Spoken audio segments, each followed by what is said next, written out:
Whatever the speed, the direction is clear. Gold is on its way out as an investment in a reserve asset. 3 cheers for that. Saturday, April 13th, 2024, Monaco 64, home of alternative economics and contrarian views. So it's one of my favorite topics, this editorial here, written by someone at the FT virtually 20 years ago. Yes, it was April 16th, but I'm doing it today because I think it's a good day. It's the weekend, things are quiet, and today I'm not just going to go over this with you. I'm going to try to tell you why I think they wrote this and who's really behind this exercise and what it means to us. Us, and by us I mean unless, of course, you are in the top 0.01%. So virtually everyone out there, and how we can protect ourselves. There's the old saying that you need to keep your friends close and your enemies even closer. That if you don't know who your enemy is, you know, there's no way you're going to win the battle or the war. And I'm not saying we need to fight these people. I'm trying to say that we need to be aware of what they're doing so we can protect ourselves, our families, our friends, and our communities. So before we go through this, I wanted to go through a quote made by David Rockefeller. And this is from his memoirs. So here we go. For more than a century, ideological extremists at either end of the political spectrum have seized upon well-publicized incidents, such as my encounter with Castro, to attack the Rockefeller family for the inordinate influence they claim we wield over American political and economic institutions. Some even believe we are part of a secret cabal working against the best interest of the United States, characterizing my family and me as internationalists, and of conspiring with others around the world to build a more integrated global political and economic structure, one world, if you will. If that's the charge, I stand guilty, and I am proud of it. He continues, we are grateful to the Washington Post, the New York Times, Time Magazine, and other great publications whose directors have attended our meetings and respected their promises of discretion for almost 40 years. It would have been impossible for us to develop our plan for the world if we had been subjected to the lights of publicity during those years. But the world is more sophisticated and prepared to march towards a world government. The supranational sovereignty of an intellectual elite and world bankers is surely preferable to the national auto-determination practice in past centuries. David Rockefeller, memoirs. So all in plain sight. Of course, if you're at a dinner party and you start talking about this, they will think you're crazy, even though it's all there, out in the open. So why did I bring the late Mr. Rockefeller's quote here from his memoirs up? Well, because I think this is what this was partly about. And it's interesting that Alan Greenspan wrote back in the 60s about gold and economic freedom, that statists hate gold because it puts a straitjacket on them doing things. And if you go a step further, internationalists hate gold as well because it puts a straitjacket on their schemes for global domination. And that's what the Rockefeller and their ilk want. And I think this is what it's about. 20 years ago, they didn't want people getting involved in gold because gold is their weapon. They need to hold the gold ultimately, not us, not the 99.9% of the population. They're here at the top of the pyramid. We're down here. We're not supposed to have gold. And he didn't mention the FT, but I subscribe to the FT. That there's the old saying, you need to keep your enemies close and know what they're doing. And I've noticed in the last year or two, or even more, that there's a guy who contributes to the FT. He's called Ruchir Sharma. So who is he? Well, it says here, a writer and investor. He is the author of 4 books, including most recently, The 10 Rules of Successful Nations. He is the chair of Rockefeller International. The views expressed in this column are strictly his own. So you get what I mean about these globalist institutions or global internationalists controlling the media, financial press, mainstream press. And you can look at the World Economic Forum and Klaus Schwab. He was groomed by Henry Kissinger. And what's Henry Kissinger got to do with this? Well, Henry Kissinger was a protege of David Rockefeller. So they're all intermingled. So that's what this is all about. It's about control. And I think by holding gold outside the system and also silver outside the system, you kind of follow a little bit in the footsteps of these people. I'm not saying we need to be like them, but sometimes what they do is very important for us as well. We need to take some of their approaches and strategies. And I think holding gold and silver outside the system, the most important aspect of it for me is that it gives me a little bit of independence.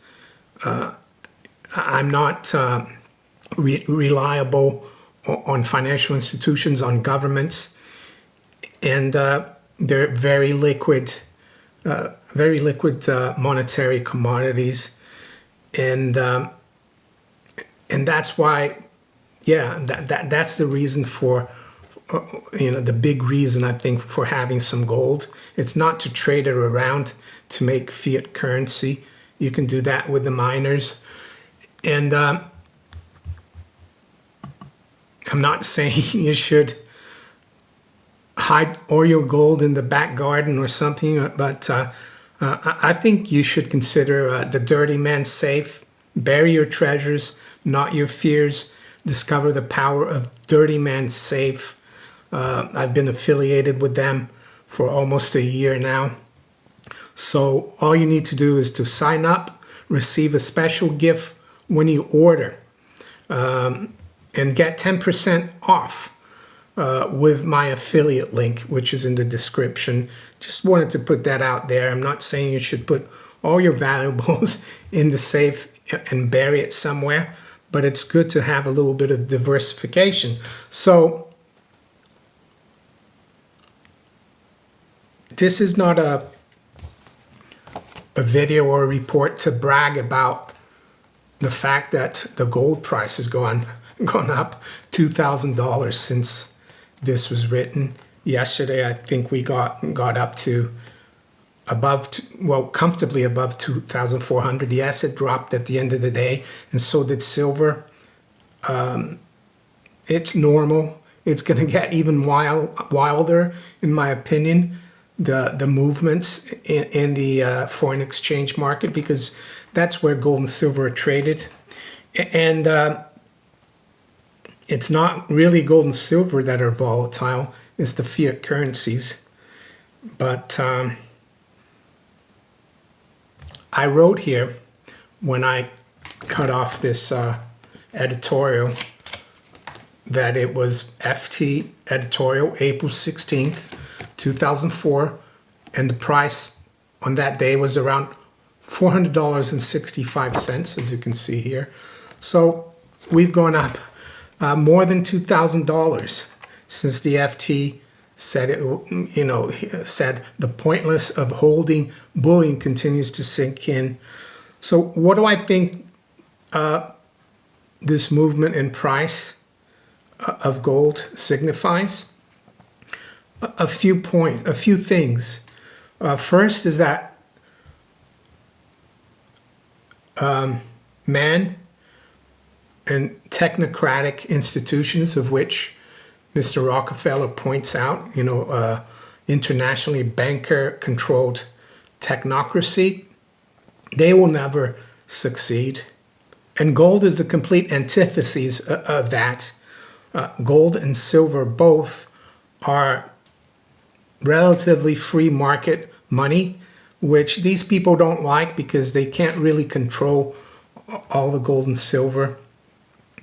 The second one is that the institutions of these technocrats, i.e. the central banks, institutions like the World Economic Forum, they're failing in their goal of convincing the general public that we're better off under their control. And what's the third one? Well, the third one goes back to what I just talked about, being sovereign and independent. I think a lot of individuals are really realizing that having a little bit of gold and silver outside the financial system, and it's a financial system through pensions and investments that is all controlled by these same people, that it's worth having some stuff outside that system. Case in point, look at what's happening in China. Even the young people there are getting used to buying gold beads or any kind of gold. Then to them, that's having some independence as well. We can't just think of the Chinese as being sheep, and doing whatever their government say they have to do. So I think this is what it means, the price of gold going up. Does this also mean that if we go a lot higher than 2,400, that these internationalists are losing? In an ideal world, that would be a good thing. But I can't forecast or predict that. But I don't think it's a depressing point if their hold of us, their control, stays strong, even though the Tower of Babel story shows that it's been tried many times before and it fails. So yeah, that's what it would mean, I think, if we saw the powers that be lose control of the gold price.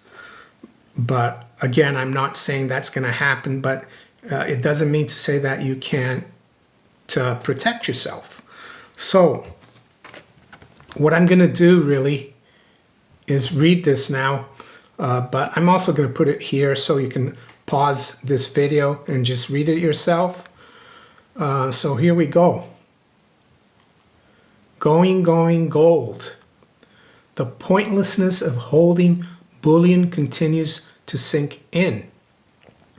The barbarous relic, as Keynes called it, is crumbling to dust. When even the venerable N.M. Rothschild has quit the gold market, and the Bank of France, among the most stubborn of the official gold bugs, is thinking again about its bullion holdings, the end of gold as an investment has come a little closer. It will not be before time. The fetishization of shiny yellow metal, decades after it ceased to be used as the anchor of the international monetary system, is a lingering anomaly in modern financial markets. Perhaps Rothschild's last service to the bullion market could be to keep a live gold trader on display behind glass as a reminder of a bygone age. Like the former coal miners who now make a living giving tours of defunct pits. The one advantage of gold as a reserve asset is that, unlike assets based on fiat money, governments cannot make it worthless by inflating it away. But in an era of low inflation, and given that independent inflation targeting central banks are the norm across the industrialized world, that risk has very sharply diminished. Indeed, for both private and official investors, gold is now a rather risky asset with a nil or low return.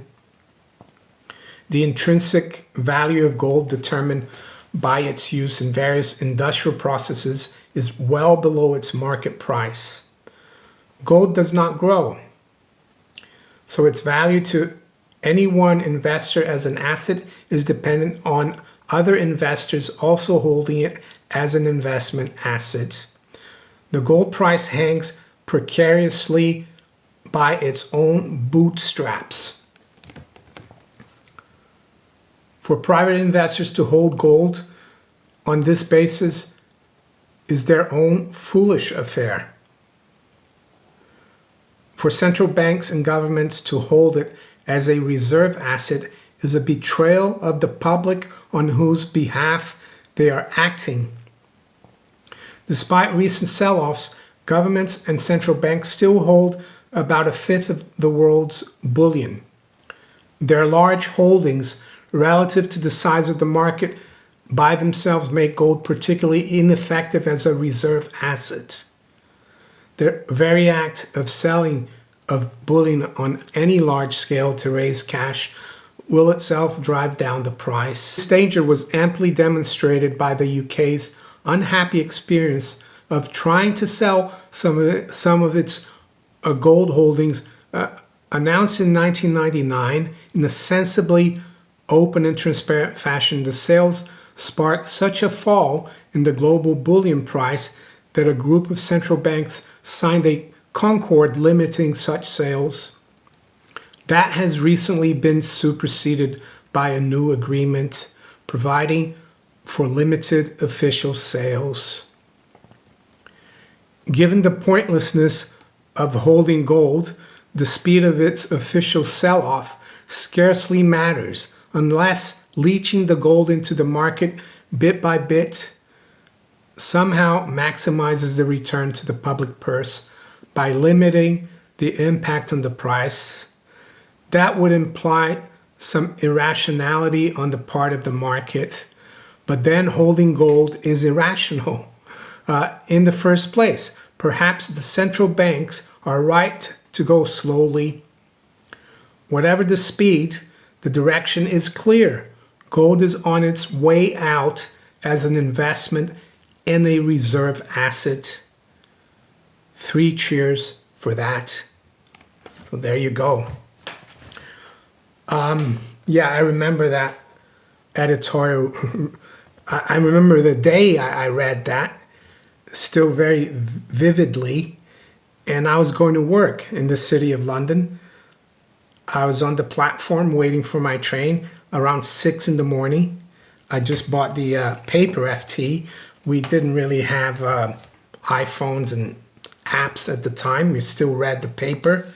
And I liked turning to the editorial page first for some reason, and I saw that and I read it, and I thought it was outrageous because I'd been buying gold since '02, and that's why I cut it up and laminated it, because I thought I want to keep this so in future we can see who was right and who was wrong. And in the last 20 years, of course, I've learned a lot about who runs the world and who's in charge. So now I understand a lot better why they wrote this. Is it because they're really ignorant about gold? Maybe a little bit, but I would say it's more done on purpose to keep people away from gold, because gold is just for the internationalists. So there you go. That's the 20th anniversary. And the other lesson for a lot of you now, hopefully, is that you will ignore a lot of what's coming down the pipe about gold and silver in this next leg up. There will be a lot of naysayers, especially publications like the FT and others. Yeah, just read the the hit pieces if you must. I read this one, but remember that they don't want you having gold, and that's why they write these hit pieces. And with that, I'm going to wish you all a very good weekend. Take care. Bye.